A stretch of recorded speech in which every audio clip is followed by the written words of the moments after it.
주님의 은혜와 평강이 지금 이 자리에, 그리고 영상으로 함께 예배드리는 자리, 그리고 대지의 모든 가정에 함께 하시길 소망합니다.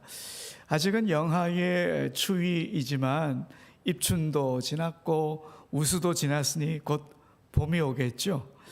지금 인생의 겨울을 지나고 있다면 곧 주님이 주실 봄이 오고 있음을 우리 기대합시다. 생명으로 가득한 봄, 지금 우리에게 다가오고 있습니다. 그리고 이 시간 생명으로 가득한 주님의 말씀이 우리 모두에게 임하게 되길 간절히 소원합니다. 짐 엘리엇이라고 하는 선교사가 있었습니다. 그는 젊은 나이에 에콰도르로 선교를 떠났지만 원주민들에게 살해당해 제대로 선교 활동도 해보지 못한 채 생을 마감했습니다. 그의 삶은 많은 이들에게 큰 슬픔을 주었지만 동시에 깊은 신앙적 도전도 주었습니다. 그의 일대기는 그의 아내 엘리자벳 엘리엇이 기록한 전능자의 그늘이라고 하는 책에 잘 담겨져 있습니다. 그 책에 보면 이런 이야기가 나옵니다. 짐 엘리엇이 남미의 기치와 인디언 전도를 위해서 선교 센터를 짓고 있었습니다. 이 센터 안에는 병원도 있고 학교도 있고 선교를 위해 필수적인 여러 시설들을 포함하고 있었죠. 엘리엇은 이를 위해 1년 동안 정말 수고를 아끼지 않았습니다. 거의 완성 단계에 이르렀습니다. 그런데 어느 날 비가 억수같이 내리고 댐이 터지면서 홍수가 나서 이 모든 시설들이 한순간에 모두 다 떠내려가고 말았습니다. 며칠 후 엘리엇은 당시 약혼녀였던 엘리자벳에게 이런 편지를 써보냅니다. 자신의 모든 수고와 땀과 기도가 담긴 그 선교센터가 홍수로 휩쓸려가는 그 모습을 보면서 마음 깊은 곳에서 하나님의 세미한 음성이 들렸다 그럽니다. 나는 아직도 너의 하나님이다. 지금도 너는 나를 신뢰할 수 있느냐? 이런 하나님의 물음이었습니다. 마음이 무너지는 그 자리에서 그렇게 물으신 하나님의 뜻이 무엇일까 생각하다 하나님의 뜻을 깨닫게 됩니다. 그리고 그 자리에서 다짐합니다. 이제 나의 수고는 물거품이 되어 끝났습니다. 그렇지만 하나님께서 다시 시작하실 것입니다. 이런 고백을 하는 거예요. 어떤 위기의 순간이 닥치더라도 하나님의 능력을 믿고 끝까지 신실하게 나아가겠다. 바로 그런 다짐이었습니다. 그가 또 이런 말을 남겼습니다. 일어서는 안 되는 것을 지키기 위해 자신이 간직할 수 없는 것을 내놓는 사람은 결코 바보가 아닙니다. 여러분, 여기서 일어서는 안 되는 것, 이게 뭘까요? 일어서는 안 되는 것, 바로 예수 그리스도께서 주시는 영원한 생명입니다. 그렇다면 자신이 간직할 수 없는 것, 이건 뭘까요?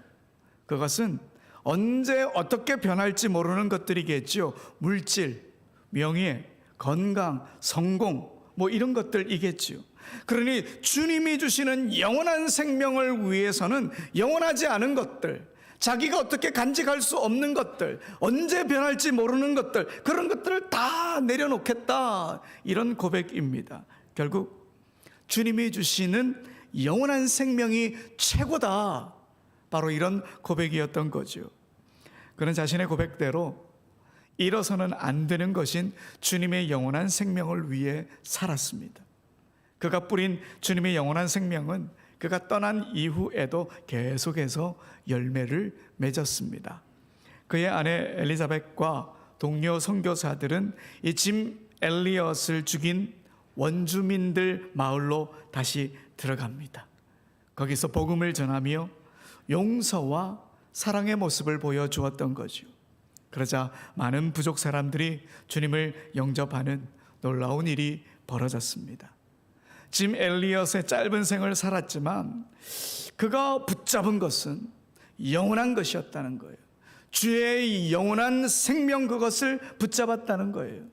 그의 희생은 헛되지 않았고 그가 흘린 피는 복음의 씨앗이 되어서 많은 영혼에게 예수 그리스도의 영원한 생명을 전하게 되었습니다. 여러분, 우리는 주님이 주시는 영원한 생명을 소유한 그리스도인입니다. 우리는 절대 잃어서는 안 되는 것, 주님께서 우리에게 주신 영원한 생명, 그것을 이 땅의 그 무엇보다 소중히 여기며 살아야 합니다. 짐 엘리엇처럼 영원한 생명을 위해 기꺼이 영원하지 않은 것들 과감히 내버릴 수 있는 그런 믿음의 사람으로 살아가야 하는 것이죠. 여러분, 오늘 본문을 보면 주님의 영원한 생명을 소유한 그리스도인은 어떻게 살아야 하나, 이걸 우리에게 가르쳐주고 있습니다. 오늘 본문 나사로를 다시 살리신 우리 예수님의 기적 이야기입니다. 교회학교 자녀들과 함께 몇 주 동안 계속 예수님의 기적 이야기 읽어가고 있죠. 오늘이 예수님의 기적 마지막 시간입니다. 사실 나사로가 다시 살아난 이 사건, 이 본문은요, 제가 2월 월삭기도회, 새벽기도회, 수요기도회 계속 전했던 말씀입니다. 드디어 오늘 그 마지막 시간, 솔직히 식상하게 느껴지지는 않을까 걱정되지만 하나님의 말씀 지겹게 여기면 안 되겠죠. 오늘 나사로의 완결편입니다. 여러분, 나사로가 다시 살아난 이 사건은요, 예수님께서 십자가를 지시기 전 마지막으로 행했던 기적입니다. 그리고 예수님의 부활을 미리 보여주는, 주님의 부활을 예표하는 사건입니다. 오늘 본문의 사건과 예수님의 십자가와 부활 사건에는 같은 단어들이 사용되었습니다. 여러분, 특히 44절에 보면 수건이라고 하는 단어가 등장을 하죠. 헬라어로 보면 수다리온이라고 하는 단어입니다. 신약 성경에는 딱 2번 사용되었는데 요한복음에만 2번 사용되었습니다. 나사로의 사건과 예수님의 부활 사건, 딱 2번 사용된 단어입니다. 물론 한글 성경에는 예수님께서 제자들의 발을 씻겨주시는 13장에도 수건이라고 하는 단어가 등장을 하죠. 예수님께서 허리에 수건을 두르셨다, 이렇게 요한복음 13장에 기록되어 있지만 오늘 본문의 이 수건과 13장에 등장하는 수건은 헬라어로는 다른 단어입니다. 오늘 본문과 예수님의 부활 때 사용된 이 수건은 어떤 수건이냐면 시신의 얼굴을 감싸 가릴 때 사용하는 것입니다. 예수님께서 나사로의 얼굴에 감싸고 있던 수건을 풀어주라 말씀하셨죠. 그리고 예수님의 빈 무덤에는 예수님의 얼굴을 감쌌던 수건이 풀린 채로 그냥 놓여져 있었습니다. 이렇게 수건이라고 하는 단어가 동일하게 사용되었고요. 또 39절에 보면 옮기다라고 하는 단어와 44절에 보면 동이다, 놓다, 이런 단어들이 예수님의 십자가와 부활 사건에 동일하게 사용되었습니다. 그러니까 나사로가 살아난 이 기적은 예수님의 부활을 미리 보여준 셈이죠. 분명 이 사건은 우리 예수님이 어떤 분이시냐? 생명의 주관자가 되어주신다, 생명의 주인이 되어주신다, 이걸 분명히 보여준 사건입니다. 그래서 예수님께서 이 나사로를 살리시기 전 그의 동생 마르다에게 이런 말씀을 하셨습니다. 요한복음 11장 25절에서 26절 우리 함께 읽어봅시다. 시작. 예수께서 이르시되 나는 부활이요 생명이니 나를 믿는 자는 죽어도 살겠고 무릇 살아서 나를 믿는 자는 영원히 죽지 아니하리니 이것을 내가 믿느냐. 아멘. 예수님 자신이 생명의 주관자 되심을 선포하신 것이지요. 그런데 여러분, 예수님께서 말씀하신 이 생명이라고 하는 것이 단지 물리적인 목숨을 뜻하는 게 아닙니다. 하나님 안에서 누리는, 주님으로 인하여 우리가 받게 되는 영원한 생명, 이걸 뜻하는 겁니다. 여러분, 신약 성경에 생명이라고 하는 뜻으로 번역된 헬라어 단어가 한 3가지 정도가 있습니다. 첫 번째 보면 비오스라고 하는 단어입니다. 물리적인 생명을 뜻하는 단어죠. 누가복음 8장 14절에 보면 이 단어를 이생이라고 번역하고 있습니다. 그리고 또 다른 단어는 프시케라고 하는 단어입니다. 목숨 혹은 혼, 이렇게 번역이 되어 있는 단어입니다. 그러니까 정신적인 것, 감정적인 것, 심리적인 생명을 포함하고 있는 그런 단어입니다. 그리고 마지막에 조에라고 하는 단어입니다. 이 단어는 가장 깊고 풍성한 의미의 생명을 뜻하는 단어입니다. 하나님이 갖고 계신 원천적인 그 생명, 그래서 영원한 생명을 의미하는 단어 조에입니다. 그렇다면 여러분, 예수님께서 나는 부활이요 생명이다 이렇게 선포하실 때 이때 사용된 생명은 이 3단어 중에 어느 단어일까요? 좀 크게 이야기하십시오. 우리 교회 성도들의 수준은 아주 높기 때문에 금방 조에다 알 수 있겠죠. 바로 이 단어입니다. 물리적이거나 정신적인 게 아니라 하나님의 영원한 생명을 뜻하는 조에라고 하는 바로 이 단어입니다. 그러니까 나는 부활이요 생명이다, 우리 예수님께서 이렇게 선포하시면서 나사로를 살린 이 사건은 나사로를 달리 물리적인 목숨만 다시 살려주는 그런 사건이 아니었다 하는 것이지요. 바로 나사로에게 영원한 생명은 이런 거야 라고 가르쳐 주시면서 살리신 사건이 바로 이 사건입니다. 여러분, 사실 나사로도요, 당장은 예수님의 능력으로 다시 살아났지만 결국 그도 나이가 들고 늙으면 다시 죽음을 맞이하지 않았겠습니까? 이렇게 물리적인 생명이 끝나는 순간이 그에게 또 찾아왔을 것입니다. 하지만 주님이 주시는 생명은 단지 물리적 목숨이 아니라 영원한 생명을 주신 것이지요. 여러분, 26절을 보시면 예수께서 살아서 나를 믿는 자는 어떻게 해요? 영원히 죽지 않는다 이렇게 말씀하셨습니다. 그러니까 이 땅에서 살아있는 동안 예수가 그리스도다 이렇게 믿었던 나사로는 물리적인 목숨보다 주님의 영원한 생명을 바라보며 살았던 것이지요. 그렇다면 여러분, 나사로가 이 사실을 깨닫게 되었다면 어떻게 살았을까요? 주님께서 다시 주신 이 물리적인 생명도 귀하게 여겼겠지만 예수 그리스도를 믿어 얻게 된 영원한 생명에 대해 기뻐하지 않았을까요? 더 이상 물리적인 목숨이 끝나는 것을 두려워했을까요? 저는 두려워하지 않았을 것 같습니다. 영원한 생명을 소유했는데 이 물리적인 목숨이 뭐가 되겠느냐? 그러면서 영원한 생명을 소유한 자답게 이 땅에서 사명을 다하며 그렇게 살았을 것 같습니다. 견고한 믿음의 사람으로 살았을 것입니다. 여러분, 이렇게 성경에 보면 이름이 밝혀져 있는 사람은요, 초대교회까지 이 성경에 기록되기까지 믿음을 지키며 살았기 때문에 자신 있게 성경의 저자들이 이름을 밝히고 있는 거예요. 나사로가 그렇게 물리적인 목숨을 살아내었지만, 다시 살게 되었지만 영원한 생명을 소유하는 믿음의 사람으로 끝내 살았다, 이걸 보여주고 있는 것입니다. 여러분, 우리는 예수 그리스도를 믿어 영원한 생명을 소유한 그리스도인입니다. 우리도 이 땅에서 물리적 목숨이 다하는 순간이 찾아올 것입니다. 그러나 우리는 주님이 우리에게 허락하신 영원한 생명으로 나아가게 될 것입니다. 하나님께서 준비해 놓으신 하나님 나라의 영원한 생명의 세계가 기다리고 있으니 우리는 그 영원한 생명의 세계로 나아갈 줄 믿습니다. 제가 대지교회를 담임한 후에 하나님의 영원한 생명의 세계로 나아가신 분들이 계십니다. 전동진 집사님, 양재신 권사님, 강혜수 집사님, 이진호 청년, 안승모 집사님, 김어리 권사님, 윤영자 권사님, 신현자 권사님, 윤영옥 권사님, 김우만 장로님, 이분들은 지금 주님이 허락하신 영원한 생명의 세계에서 주님과 함께하고 계십니다. 여러분, 이처럼 우리도 이 땅에서 물리적 목숨이 다하면 하나님이 허락하신 영원한 생명의 세계로 나아갑니다. 그 믿음으로 여러분, 이 땅에서 주눅들지 맙시다. 픽픽 쓰러지지 맙시다.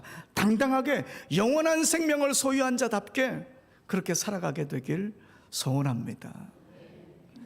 그런데 여러분, 물리적인 목숨이 붙어 있는 이 순간에도, 지금 살아 숨쉬는 이 자리에서도 우리는 영원한 생명을 소유한 자로 삶을 살아내야 하는데요. 그렇다면 우리는 영원한 생명을 소유한 그리스도인으로 이 땅에서 과연 어떻게 살아가야 할까? 오늘 설교 제목처럼 생과 명을 가진 그리스도인으로 살아야 합니다.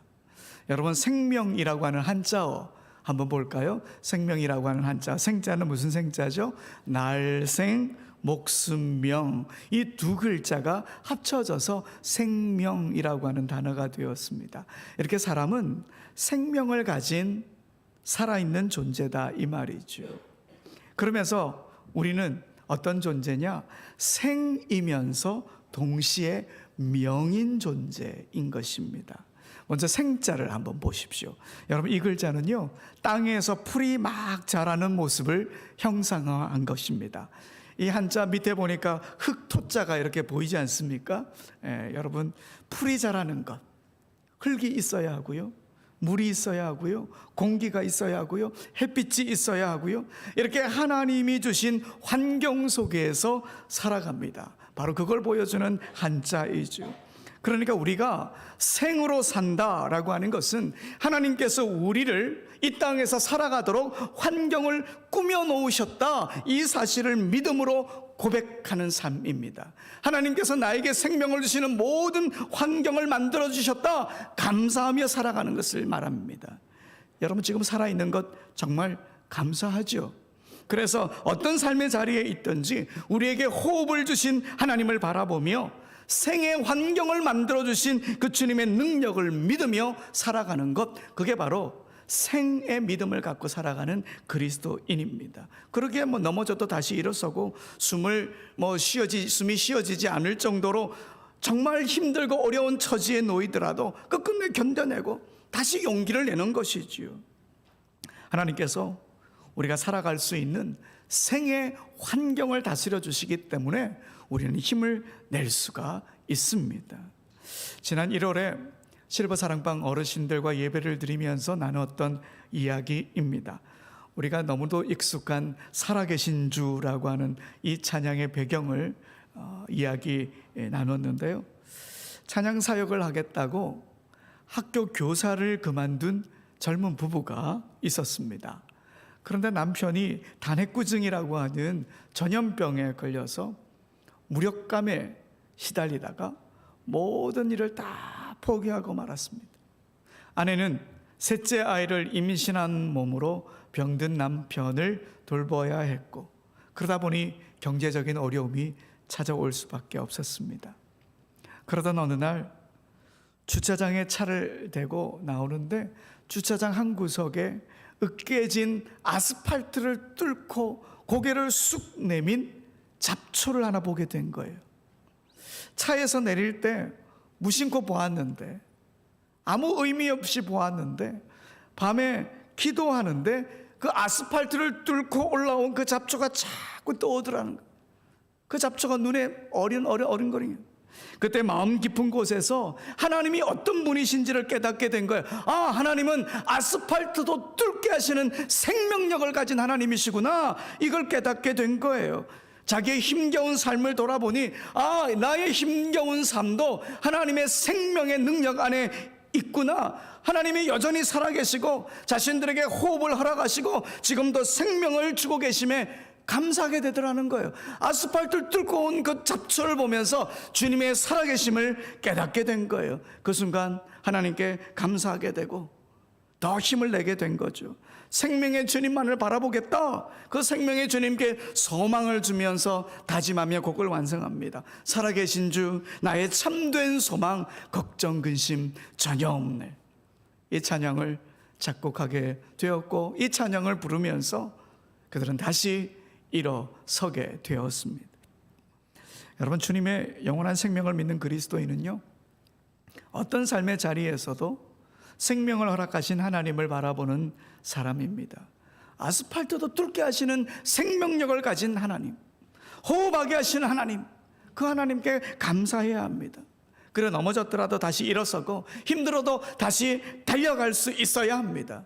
그것이 우리에게 생명을 허락하신, 영원한 생명을 허락하신 하나님의 뜻이기 때문입니다.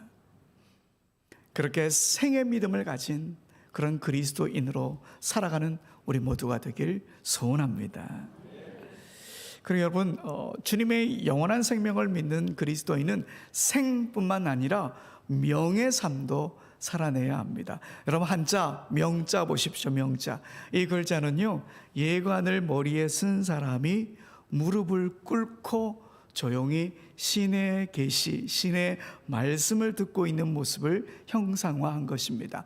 여기 보니까 입구자도 이렇게 들어있죠. 예. 신이 말하는 것을 무릎 꿇고 듣고 있다, 이 뜻을 형상화한 겁니다. 여러분, 이걸 기독교 신앙으로 한번 풀어본다면 이런 거죠. 그리스도인은 어떤 존재냐? 하나님께 조용히 나아가 묻고 하나님께서 주신 말씀을 듣고 그 말씀에 따라 살아가는 존재다, 이 말입니다. 한마디로 말하면 하나님의 말씀에 순종하는 존재다, 이 말이지요. 이 명자, 목숨 명자는요, 명령할 때도 쓰이는 단어이지 않습니까? 그러니 주님의 영원한 생명을 가진 그리스도인은 하나님의 명령을 받들며 살아가는 존재다, 이 말입니다. 여러분, 오늘 본문을 한번 보시면 나사로를 다시 살리실 때에 예수님께서 어떤 명령을 내리셨는지 한번 볼까요? 요한복음 11장 39절 상반절에 보면 돌을 옮겨 놓으라, 이렇게 명령하셨습니다. 또 요한복음 11장 44절에 보면 풀어 놓아 다니게 하라, 주님이 이런 명령을 내리신 거예요. 주님께서 돌을 옮겨 놓으라, 풀어 놓아 다니게 하라 말씀하셨다는 거예요. 그런데 여러분, 주님의 이 말씀을 아무도 듣지 않았다면 어떻게 되었을까요? 돌을 옮겨 놓지도 않았고 수건을 풀어 놓지도 않았다 그랬다면 나사로가 다시 살아나 반가운 주님을 만날 수 있었을까요? 마르다와 마리아와 함께 뜨거운 포옹을 할 수 있었을까요? 영원한 생명에 감사할 수 있었을까요? 여러분, 이렇게 주님의 말씀에 순종한 공동체가 있었기에 나사로의 다시 살아나는 기적이 더 큰 기쁨으로 다가왔던 겁니다. 여러분, 이처럼 주님의 영원한 생명을 가진 그리스도인은 돌을 옮기는 수고를 해야 하고 손발을 풀어놓아 다니게 하는 순종의 모습을 보여야 합니다. 마르다처럼 이런저런 핑계대면서 나흘이나 되었는데 무슨 소용이 있겠습니까? 돌을 옮겨놓지 않는 게 아니라 돌을 옮기는 모습을 보여야 하는 거예요. 핑계대는 것은 어리석은 모습인 것이지요. 여러분, 생명의 공동체인 우리 대지교회가 옮겨야 할 돌문이 있고 풀어놓아야 할 손발이 있습니다. 무엇일까요? 먼저 떠오르는 것은 죄책감에 놓여 있는 이들입니다. 나는 너무 큰 죄를 지어서 하나님 앞에 나아갈 수 없겠다, 이렇게 생각하는 이들에게는 이 죄책감이라고 하는 것이 옮겨야 할 돌문이고 풀어놓아야 할 손발인 것이지요. 또 과거의 상처, 아픔, 이런 것이 돌문이 되고 묶인 손발이 될 수 있습니다. 또 악한 영의 유혹과 방해가 돌문이 되고 묶인 손발이 될 수 있습니다. 두려움, 외로움, 절망, 상실감, 실패, 좌절, 이런 것들이 우리가 옮겨 놓아야 할 돌문이고 풀어놓아야 할 손발입니다. 이렇게 주님께 나아가지 못하게 하는 돌문을 옮기고 묶인 손발을 풀어주는 것이 여러분, 먼저 믿는 우리의 소명이고 사명입니다. 주님의 영원한 생명을 가진 그리스도인이 명의 삶을 살아가는 자세가 바로 이런 것입니다. 그러니 일상에서 만나는 모든 이들 소중한 사람으로 대해야 되겠지요. 모두가 하나님이 주신 호흡을 가진 이들이니까요. 그리고 그들 안에 있는 옮겨지지 않았던 돌문, 여전히 묶인 손발, 그것을 알아차릴 수 있어야 합니다. 그리고 돌을 옮기고 손발을 풀어놓는 그런 수고를 우리 공동체가 함께 해 나가야 합니다. 주님의 마음으로 그들을 격려하고 응원하고 용서하고 돌보는 자세가 필요하지요. 옆 사람 기운을 북돋워주는 그런 일을 하고 이해한다며 손잡아주고 같이 웃어주고 슬퍼하는 일, 이 모든 것이 생명을 살리는 명예 자세입니다. 여러분, 지금 우리는 누군가의 무덤을 맡고 있는 돌을 치우는 역할 제대로 하고 있습니까? 지금 우리는 영적으로 묶여 있는 이들을 자유롭게 하는 사명을 제대로 감당하고 있습니까? 우리 자신에게 물어야 합니다. 주님의 영원한 생명을 소유했기에 명의 삶을 제대로 살아내야 합니다. 사랑하는 여러분, 우리는 주님의 영원한 생명을 소유한 그리스도인입니다. 우리는 삶의 자리에서 생과 명의 삶을 살아내야 합니다. 우리를 호흡하게 하시는 하나님을 바라보며 생명의 주님께 감사하는 것, 넘어지더라도 다시 일어나는 것, 이게 바로 생의 삶입니다. 또한 세상의 모든 이들, 지금 신앙의 걸음을 함께 걸어가고 있는 지체들을 나사로로 여기면서 그리고 주님의 음성을 듣는 거예요. 돌을 옮겨 놓으라, 풀어 놓아 다니게 하라. 그래서 우리가 함께 옮겨 주어야 할 돌문은 무엇인지, 함께 풀어줘야 할 묶인 손은 무엇인지 이렇게 살피는 것이 바로 명의 삶입니다. 사랑하는 여러분, 생과 명의 그리스도인이 됩시다. 그것이 바로 영원한 생명을 소유한 그리스도인의 삶입니다. 이번 한 주도 그런 생명을 소유한 자의 삶을 살아내어서 하나님께 영광을 돌리는 우리 모두가 되길 간절히 소원합니다. 우리 다 같이 일어나셔서 찬양하시겠습니다. 살아계신 주 고백하며